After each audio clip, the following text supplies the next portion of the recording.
ሰላም ጤና ይስጥልኝ። እንደምን አላችሁ? ሊበን ነኝ ከቶሮንቶ ካናዳ። ደህና ሰነበታችሁ ሆይ? በቅርቡ አንድ አጭር መልእክት ለቅቄ ነበረ። እመጣለሁኝ አንዳንድ ኢንፎርሜሽን ይዤ አንዳንድ ንግግሮችን፣ ውይይቶችን፣ ትምህርቶችን ይዤ ብያችሁ ነበር። በዛ መሰረት ነው ዛሬ ከእናንተ ጋር ያለሁት። እንግዲህ ዛሬ ያለውን መልእክት በሁለት ክፍል አዘጋጅቼ አቀርባለሁኝ። ፓርት ዋኑን እንግዲህ እንጀምራለን ማለት ነው። ስንጀምር እም፣ እኔ ወደ ጽሁፍ እንዴት እንደመጣሁኝ በአጭሩ ልግለጽላችሁና ያ መሰረት ሆኖ ዛሬ ላወያያችሁ የፈለግኩትን ነገር ሊያስረዳ ይችላል ብዬ አስባለሁኝ። እ፣ ወደ እ፣ በፈረንጆቹ አቆጣጠር በዘጠናዎቹ መጀመሪያ አካባቢ እ፣ የመንፈሳዊ ሕይወቴ የተንቀሳቀሰበት እውነት በክርስትና ሕይወት ማደግ የፈለግኩበት በጴንጤዎች አባባል ጌታን ያገኘሁበት በሌሎች ደግሞ አመለካከት ሲሪየስሊ እምነቴን ሲሪየስሊ መውሰድ የጀመርኩበት ጊዜ ነበር እና በዚህ ጊዜ አ፣ በጣም አዌር ሆኜ እነዚህን ነገሮች በማደርግበት ጊዜ እም፣ ጥያቄዎችን በጣም እጠይቅ ነበር። የማውቀው ነገር ትክክል ነው ወይ?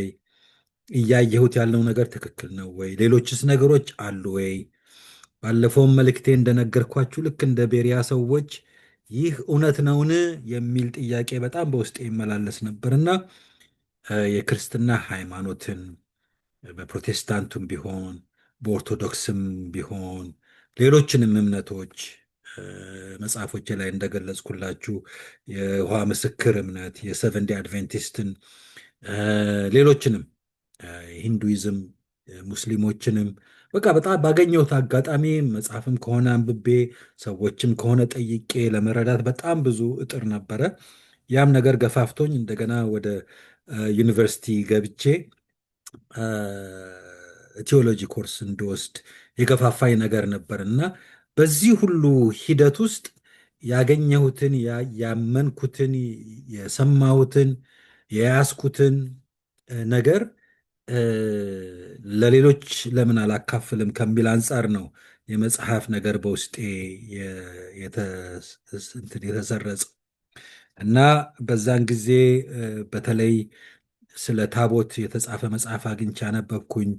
ከነበረኝ እውቀት ከነበረኝ የታሪክ ግንዛቤ ጋራ በተያያዘ በተለይም ደግሞ በኢትዮጵያ ኦርቶዶክስ ቤተክርስቲያን የታቦት ስርዓት እንዴት እንደነበረ ስገመግም ያንን በማጥናት በደንብ በመመርመር በመጠየቅ ያገኘሁትን እውቀት ለሌሎች ለማካፈል ብዬ በመጀመሪያ የጻፍኩት መጽሐፍ ታቦት ከቤተ መቅደስ ወደ ቤተ ክርስቲያን፣ ማለትም በብሉይ ኪዳን የነበረው ታቦት እንዴት ነው ወደ ቤተ ክርስቲያን የመጣው፣ ከአይሁድ ወደ ክርስትና እንዴት መጣ፣ በተለይም በኢትዮጵያ ቤተ ክርስቲያን በኢትዮጵያ ኮንቴክስት ውስጥ ታቦት በጣም ትልቅ ቦታ ተሰጥቶት ስለሚነገር አሁን ብዙ ኮንቴክስቱ ተቀይሯል፣ ወደፊት እናወራለን። ግን የዛን ጊዜ የነበረኝን አመለካከት የዛን ጊዜ ይነገር የነበረውን ነገር እ፣ ለሌሎች ለማስገንዘብ ከሚል የመጀመሪያውን መጽሐፍ ጻፍኩኝ። ከዛ የመጀመሪያውን መጽሐፍ ስጽፍ ደግሞ ብዙ ሪሰርች እያደረግኩ ስለነበረ እንደ አጋጣሚ የሆነው ጌታ ደግሞ ፈቅዶልኝ እ፣ እንግሊዝ ሀገር ብዙ ላይብረሪዎችን መጎብኘት ጊዜ እድል አግኝቼ ነበረ። ሰዋስ የሚባል ስኩል ኦፍ ኦሪየንታል ኤንድ አፍሪካን ስተዲዝ የሚባል ትልቅ የትምህርትና የእውቀት ማዕከል አለ።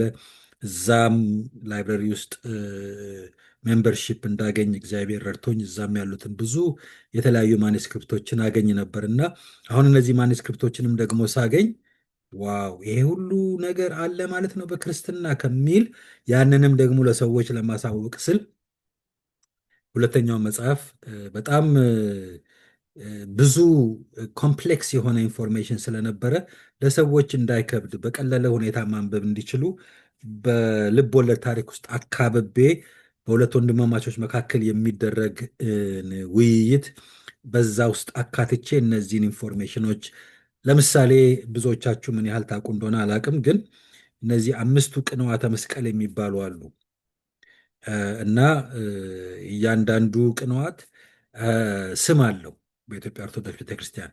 ባይ ዘ ዌይ የኢትዮጵያ ኦርቶዶክስ ቤተክርስቲያን ብቻ ነው ይህ ነገር የሚነገረው፣ ትምህርትም ያለው እውቀትም እና እምነትም ያለው በዚህ ጉዳይ ላይ አቋም ያለው እና እነዚህ ሳዶር፣ አላዶር፣ ዳናት፣ አዴራ፣ ሮዳስ የሚባሉ የቅንዋቶቹ ስም የተሰጠ አለ። የእኔ ጥያቄ በጣም ሲምፕል ጥያቄ ነው። መቼ ነው እነዚህ ቅንዋተ መስቀል ስም ይወጣላቸው? ለምንስ ስም ሊወጣላቸው ተፈለገ?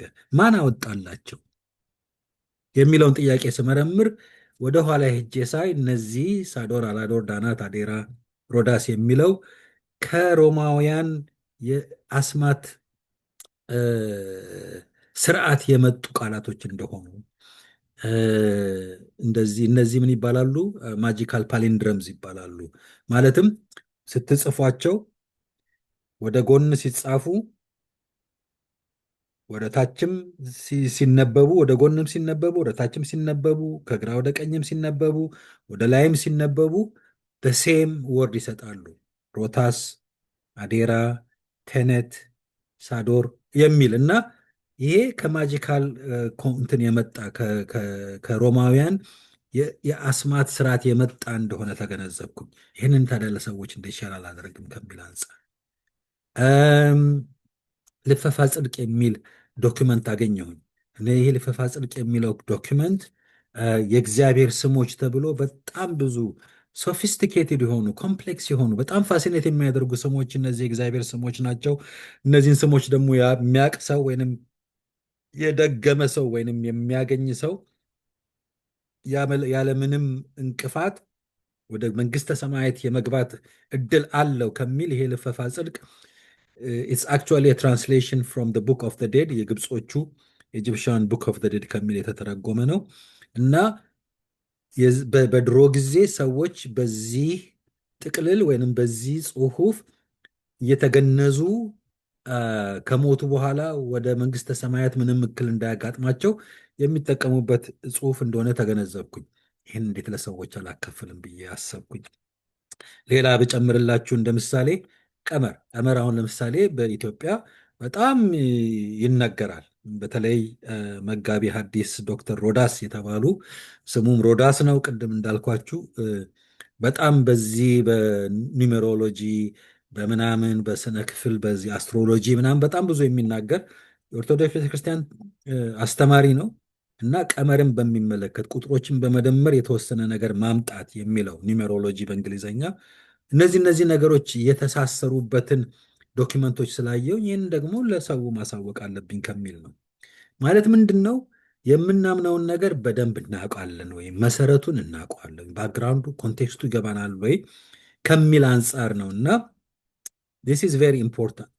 ለዚህ ነው የምናምነውን ማወቅ አለብን።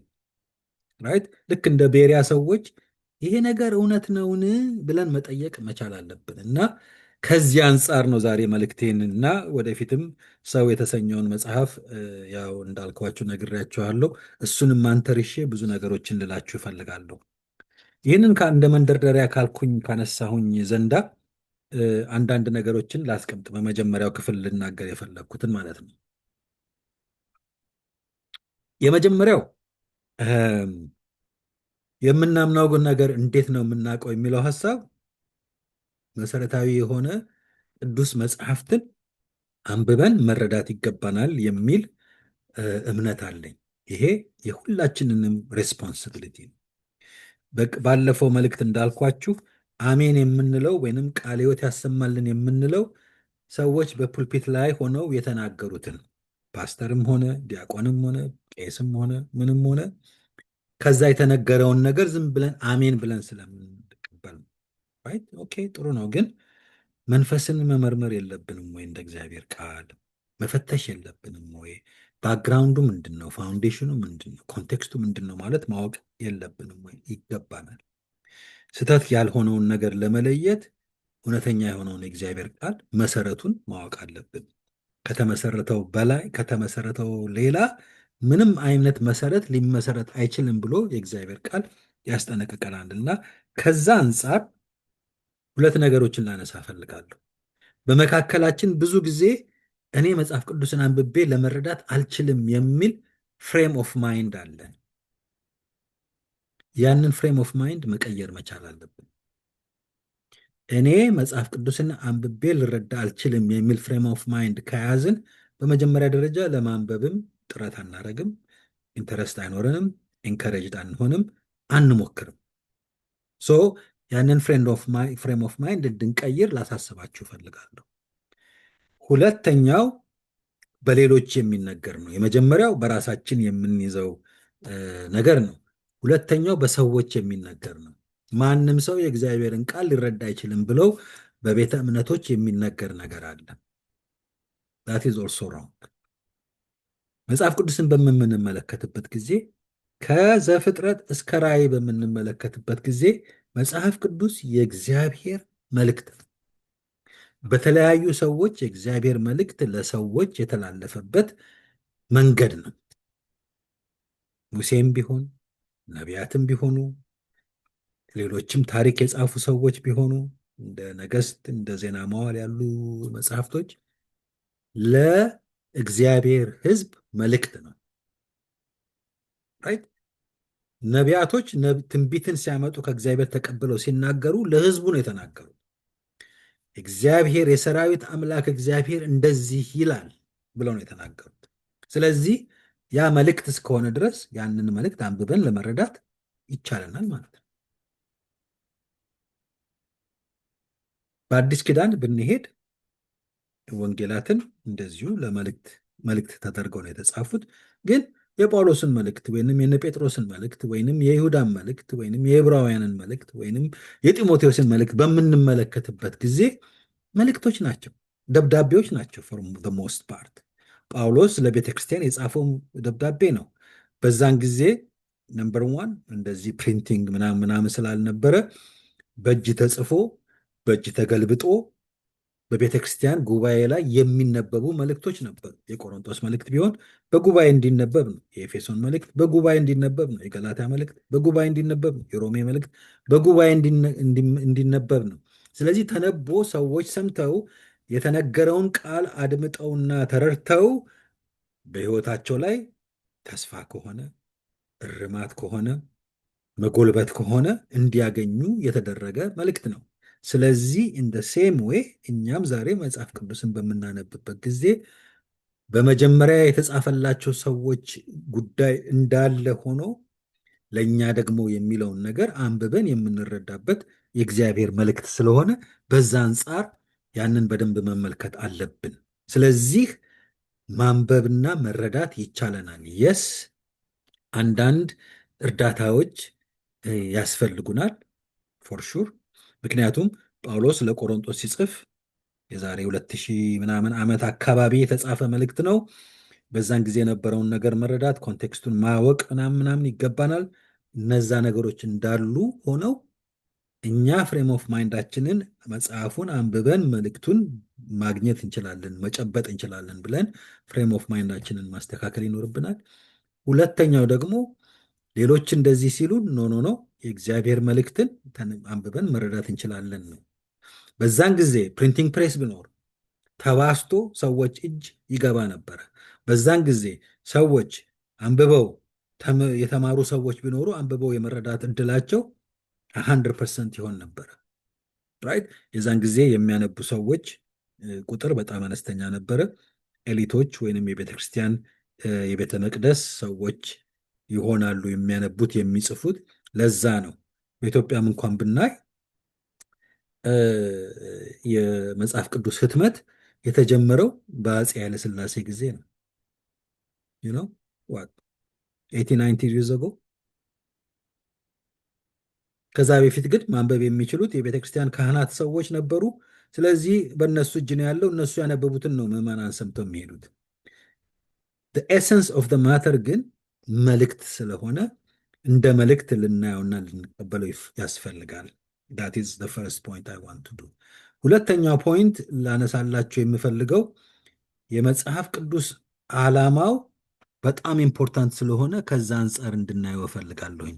አንድ ነገር ሼር ላድርግና እዚህ ፕሮጀክሽኑ ላይ እንነጋገራለን። ኦኬ። በሁለተኛ ጢሞቴዎስ ምዕራፍ 3 ቁጥር 16 ላይ የምናገኘው ሐሳብ ነው። ራይት ምን ይላል? የእግዚአብሔር ቃል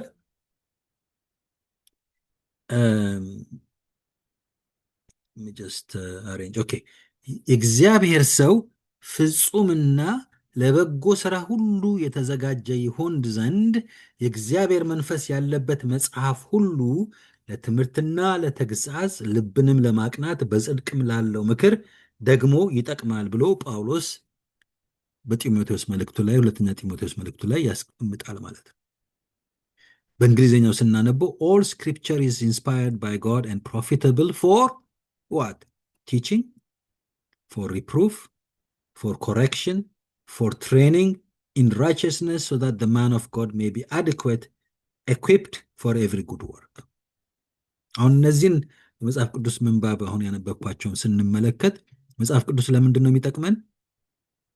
ለትምህርት፣ ለተግሣጽ፣ ልብንም ለማቅናት እንደዚሁም በጽድቅ ላለው ምክር ደግሞ ይጠቅመናል ይላል።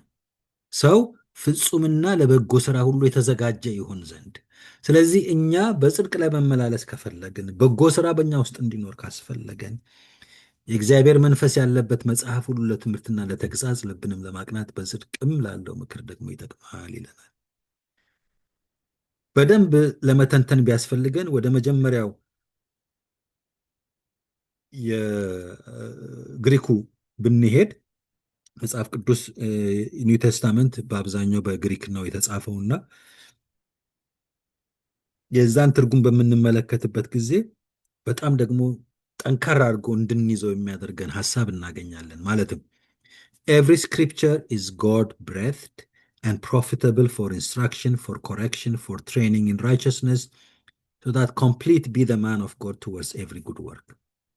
ምን ማለት ነው? በመጀመሪያ ደረጃ every scripture የአማርኛው የእግዚአብሔር መንፈስ ያለበት መጽሐፍ ሁሉ ይላል።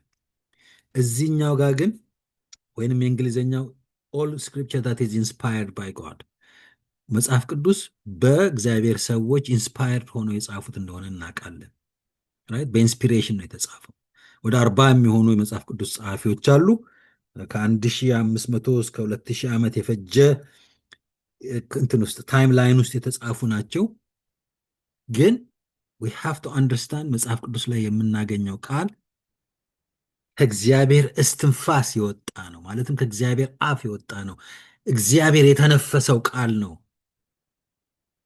አንድ ሁለተኛ ያ የሆነበት ምክንያት ፎር ኢንስትራክሽን ለትምህርት ማለት ነው። ፎር ኮሬክሽን ለተግሣጽ ማለት ነው።